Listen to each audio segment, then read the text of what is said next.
ஏழேழு ஜென்ம வந்த மனைவி என்பது இதில் நீ வேறு நான் வேறு யார் சொன்னது?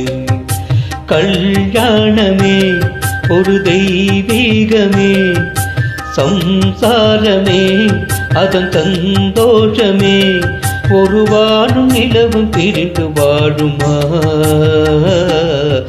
ஏழேழு ஜென்ம வந்த மனைவி என்பது இதில் நீ வேறு நான் வேறு யார் சொன்னது?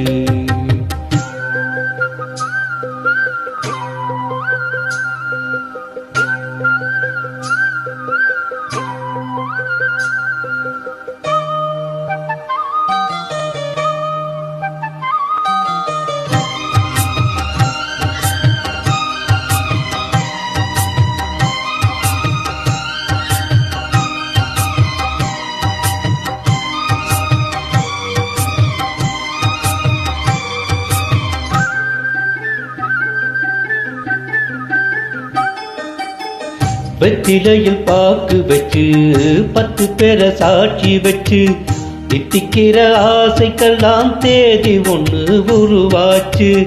அக்னிய சாட்சி வச்சு கைவிரலை சேர்த்து வச்சு இன்ப துன்பம் இரண்டிலுமே இணைந்திருக்க முடிவாச்சு.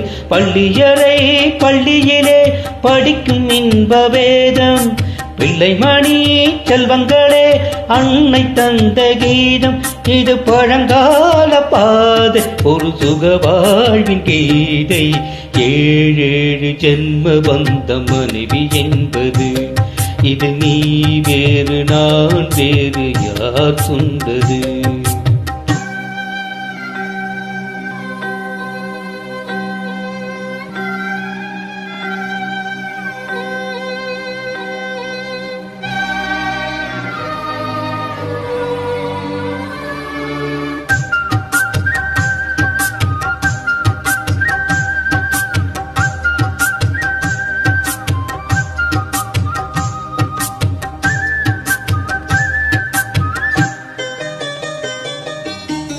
சந்தனத்து மழையடிக்க சந்திரனும் கொடை பிடிக்க, செங்கமல சூரியன் போல் செல்ல மகன் பிறப்பானே. தங்கத்தில தூளி கட்டி வைரத்தில மாலை கட்டி, தத்தி வரும் பாதத்துக்கு முத்துமணி கொடுப்பானே. துள்ளி வரும் பிள்ளை நிலா தூய கங்கை மீனு, சம்பவள வாய்த்திருந்தால் சிந்திச்சிடரும் தேனு. நம் பேர் சொல்லத்தானே பிறக்கும் ஒரு மானே. ஏழேழு ஜென்ம வந்த மனைவி என்பது இது நீ வேறு நான் வேறு யார் சொன்னது?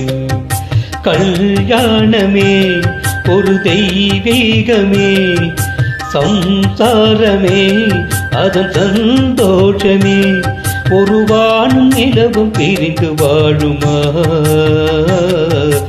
ஏழேழு ஜென்ம வந்த மனைவி என்பது இது நீ வேறு நான் வேறு யார் சொன்னது?